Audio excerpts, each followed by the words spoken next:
Good morning to everyone. आज हमारा next chapter है नाज़ीवाद और हिटलर का उदय। तो नाज़ीवाद को हम क्या भी कह सकते हैं और कह सकते हैं नाज़ीवाद। जैसे कि अगर किसी वर्ड में वाद शब्द लगा है, ठीक है, तो अगर वाद शब्द लगा है तो वाद अगर लग जाने से जो है क्या होता है कि वो एक विचारधारा को जन्म देता है, ठीक है। तो ये नाज़ी एक पार्टी का नाम था, ठीक है, और कहाँ की ये पार्टी थी? जर्मनी में पार्टी थी, ठीक है। और हिटलर भी कहाँ का शासक था? तो ये भी हिटलर जो है जर्मनी का ही था। तो ये नाज़ीवाद विचारधारा का उदय होता है। किस तरीके से ये विचारधारा आती है? हिटलर की विचारधारा थी ये नाज़ीवाद। और हिटलर का उदय या राइज कब होता है और किस तरीके से ये सत्ता में आता है, ठीक है। तो ये सारी चीज़ों के बारे में हम बात करेंगे। जैसा कि अभी आज तक भी हम लोग सुनते आ रहे हैं हिटलर के बारे में, जैसे कि कोई अगर बहुत ज़्यादा किसी की बात नहीं मानता है या कुछ वैसा नियम के विरुद्ध करता है तो उसको कहा जाता है हिटलर, ठीक है।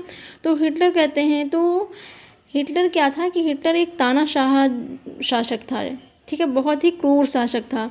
तो इसलिए इसका नाम बहुत ज़्यादा लिया जाता है जब किसी से लड़ाई वगैरह होती है या किस तरीके से कोई चीज़ बातचीत होती है तो एक दूसरे के लिए हिटलर का प्रयोग लोग कर देते हैं। तो सबसे पहले यहाँ पे एक जैसे कि मूवी में होता है या फिर कोई स्टोरी में होता है कि पहले हम लास्ट की एक कहानी दिखाएंगे और उसके बाद में हम सारी स्टोरी को स्टार्ट करेंगे, ठीक है। तो सबसे पहले ये यहाँ पे 1945 की बात है और 1945 में युद्ध समाप्त होता है, जो द्वितीय विश्व युद्ध होता है। और द्वितीय विश्व युद्ध का कारण भी हिटलर ही माना जाता है, ठीक है। तो यहाँ पे हम देखते हैं कि 1945 के वसंत का मतलब महीना था और हेलमुट नाम था एक बच्चे का जो कि जर्मनी का ही लड़का था और वो अपने बिस्तर पे लेटे कुछ सोच रहा था, ठीक है। तो ये बात कब की है? 1945 की। और हेलमुट नाम था एक जर्मनी के लड़के का जिसकी उम्र थी 11 वर्ष और ये बिस्तर पे लेटे हुए कुछ सोच रहा था। तभी उसने अपने माता पिता की दबी दबी सी आवाज़ें सुनाई दी, यानी कि उसको लगा कि जो माता पिता हैं उसके वो किसी टॉपिक पे बात कर रहे हैं बहुत ही धीरे धीरे से। हेलमुट कान लगाकर उनकी बातचीत सुनने की कोशिश करने लगा। तो हेलमुट क्या करता है कि हेलमुट को क्यूरियोसिटी होती है कि आखिर ये लोग किस टॉपिक पे चर्चा कर रहे हैं, तो वो जो है बात सुनने की कोशिश करने लगता है। वे गंभीर स्वर में यानी कि किसी सीरियस टॉपिक में बात कर रहे होते हैं, ठीक है, किसी सीरियस मुद्दे पर वो क्या कर रहे होते हैं? बहस कर रहे होते हैं। और क्या कर रहे होते हैं कि जो हेलमुट के पिता होते हैं ना वो एक डॉक्टर होते हैं और डॉक्टर होते हैं जो हिटलर होता है उसके अंडर में काम करता है। ये जो हेलमुट के पिता होते हैं ये हिटलर के अंडर में काम करते हैं एज ए डॉक्टर, ठीक है। तो ये हेलमुट के पिता डॉक्टर थे। उस वक्त वे अपनी पत्नी से इस बारे में बात कर रहे थे। क्या बात कर रहे थे ये बताया जा रहा है कि क्या उन्हें पूरे परिवार को ख़त्म कर लेना चाहिए या अकेले आत्महत्या कर लेनी चाहिए। इस तरीके से बातें उनके जो हेलमुट के माता पिता थे वो कर रहे थे। उन्हें अपना भविष्य सुरक्षित दिखाई नहीं दे रहा था।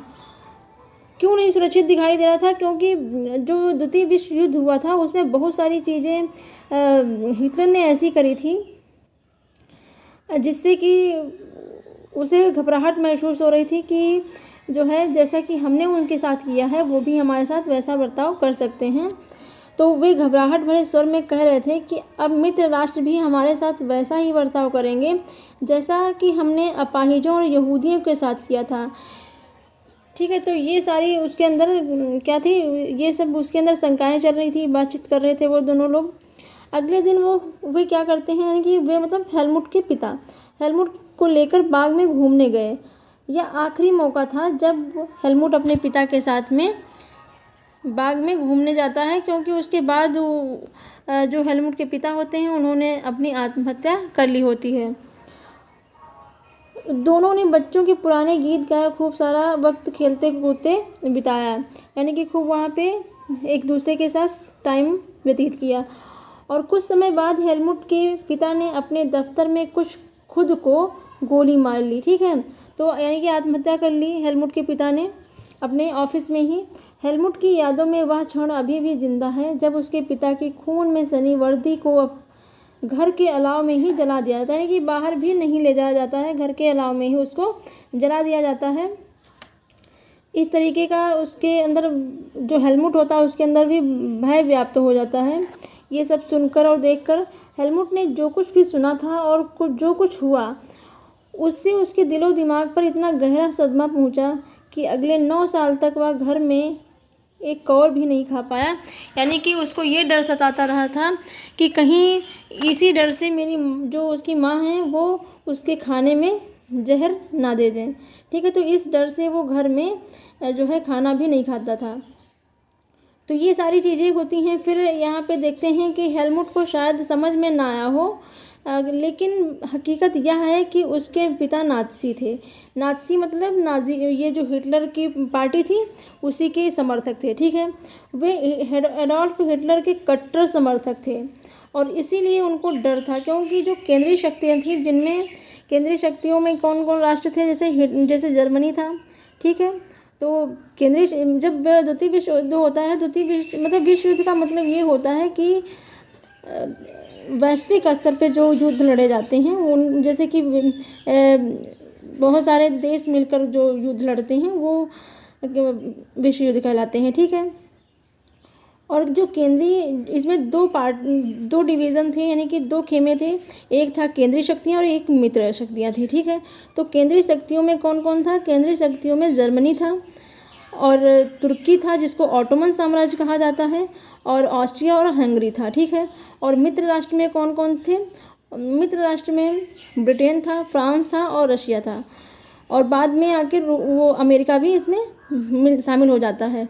तो ये सारी चीज़ें फिर धीरे धीरे और बाकी भी कंट्री शामिल होती रहती हैं। तो ये जो नाज़ी थे, इनके पिता हेलमुट के पिता, ठीक है, और वे एडोल्फ हिटलर के कट्टर समर्थक भी थे। आप में से कई बच्चे नाज़ियों और उनके नेता हिटलर के बारे में जानते होंगे। ठीक है, आपको शायद पता होगा कि हिटलर जर्मनी को दुनिया का सबसे ताकतवर देश बनाने में कटिबद्ध था। यानी कि वो चाहता था कि जो जर्मनी है वो दुनिया का सबसे ताकतवर देश बने, इसलिए वो प्रयासरत था और इसीलिए वो तानाशाह भी था। वह पूरे यूरोप को जीत लेना चाहता था। अब आपने यह भी सुना होगा कि उसने यहूदियों को मरवाया, यानी कि उसने क्या किया कि यहूदी जो थे उनका खुलेआम कत्ल करवाया, यानी कि ऐसा कत्ल करवाया था कि उसका ये प्रण था कि कोई एक भी यहूदी बचने ना पाए। ठीक है, तो लेकिन नाज़ीवाद सिर्फ इन इक्का दुक्का घटनाओं का नाम नहीं है, यानी कि नाज़ीवाद सिर्फ इनके हेलमुट के पिता ही नहीं थे, बाकी बहुत सारे लोग इसमें शामिल थे। तो वो यह दुनिया और राजनीति के बारे में एक संपूर्ण व्यवस्था थी।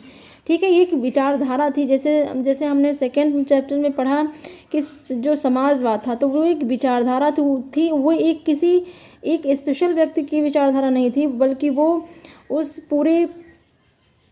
पूरे समाज की विचारधारा थी जो उसको मानने वाले थे, बहुत एक बड़े पैमाने पर लोग थे। ठीक है, तो इसी तरीके से जो नाज़ीवाद विचारधारा थी, ये कोई 1-2 घटनाओं का नाम नहीं था, इसमें बहुत सारी घटनाएं होती हैं।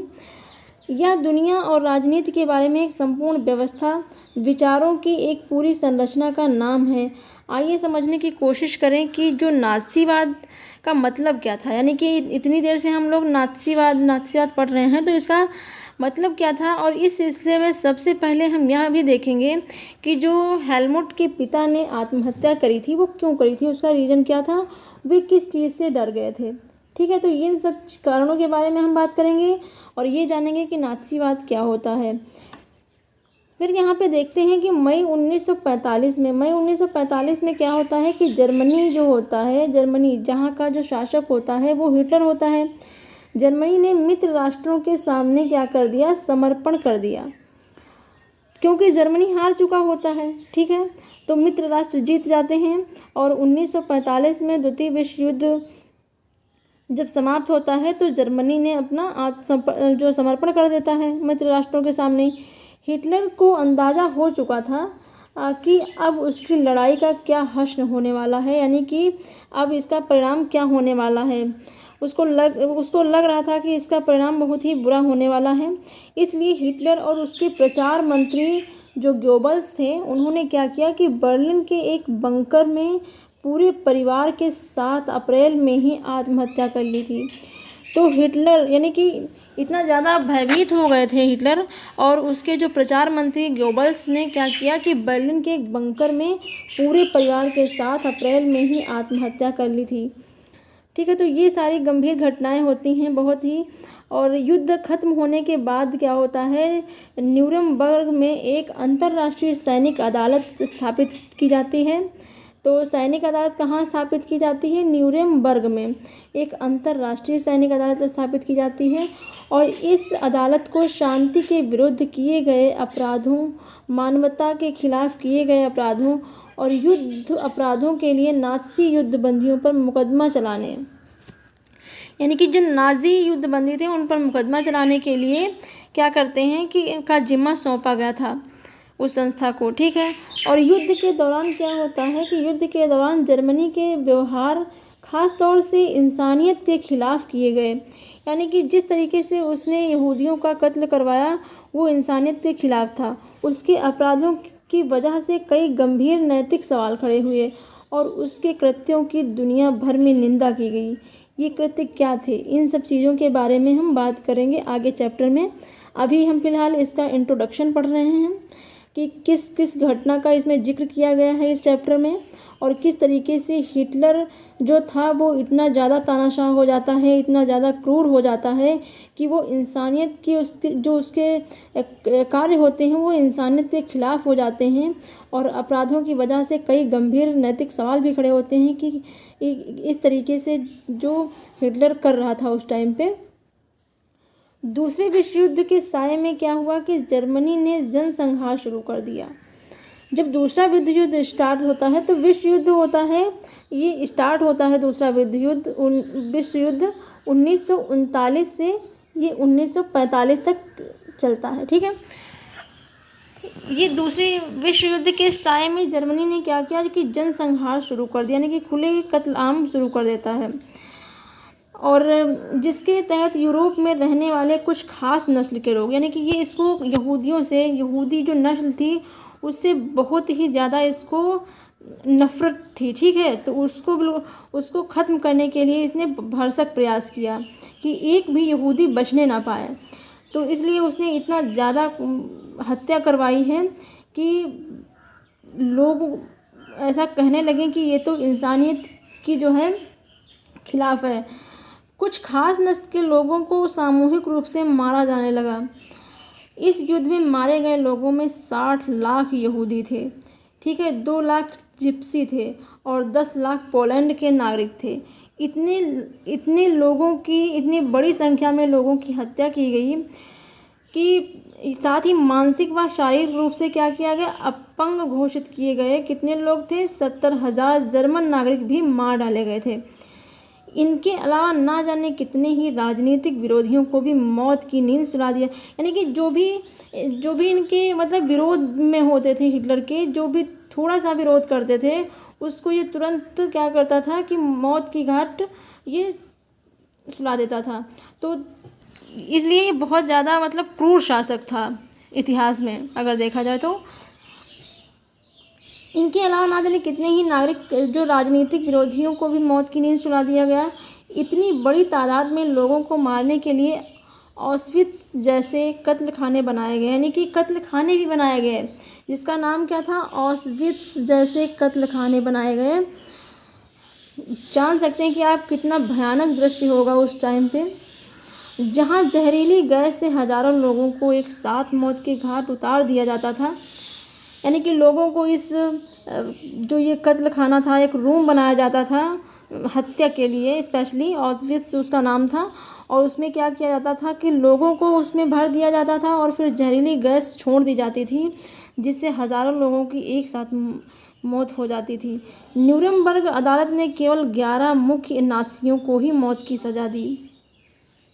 जो न्यूरमबर्ग जो अदालत बनी थी जो कि इन सब चीज़ों की देख रेख कर रही थी, तो क्या हुआ कि उसने केवल कितने लोगों को मौत की सज़ा दी, 11 मुख्य जो नाज़ी थे उनको। बाकी आरोपियों में से तो बहुतों को उम्र कैद की सज़ा सुनाई जाती है। सज़ा तो मिली, लेकिन नाज़ियों को जो सज़ा दी गई वह उनकी बर्बरता और उनके जुल्मों के मुकाबले बहुत ही छोटी थी।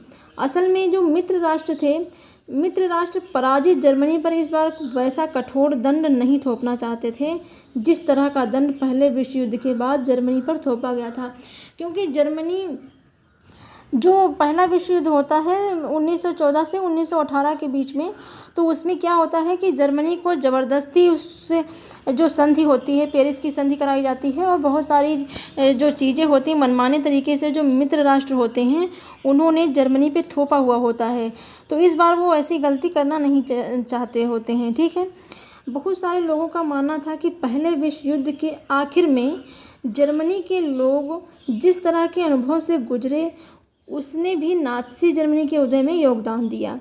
तो जिस तरीके से क्या जो प्रथम विश्व युद्ध होता है 1914 से 1918 के बीच में, उसमें जब संधि होती है, ठीक है, तो बहुत सारी चीज़ें ऐसी मित्र राष्ट्र करते हैं, जर्मनी को अपमानित महसूस होता है, तो ये भी एक नाज़ीवाद का उदय का एक कारण माना जाता है, ठीक है। यहाँ पर हम नाज़ी शब्द के बारे में थोड़ा सा डिस्कस कर लेते हैं ताकि हमें इस शब्द के बारे में पता चले। नाज़ी शब्द जर्मन भाषा के शब्द नाज़ियोनाल से जो है कि प्रारंभिक अक्षरों को लेकर बनाया गया है, ठीक है। और तो नाज़ी शब्द किस जर्मन भाषा के शब्द से बना है, तो ये नाज़ियोनाल से बना है। और नाज़ियोनाल जो है शब्द हिटलर की पार्टी के नाम का पहला शब्द है, क्योंकि हिटलर की पार्टी का नाम था नाज़ी पार्टी, ठीक है। इसलिए इस पार्टी के लोगों को नाज़ी कहा जाता था और इसकी विचारधारा को नाज़ीवाद, ठीक है। यह अनुभव क्या था, तो ये अब यहाँ पे देखते हैं कि ये अनुभव क्या थे जो हमने इतना सब इंट्रोडक्शन में पढ़ा है कि क्या क्या चीज़ें घटित होती हैं जर्मनी में, किस तरीके से हिटलर का उदय होता है और बहुत सारी क्रूरता होती है, और जो मित्र राष्ट्र हैं और जो केंद्रीय शक्तियाँ हैं वो किस तरीके से इसमें संधियाँ होती हैं, और इससे जो जर्मनी होती है वो अपने आप को अपमानित महसूस करती है।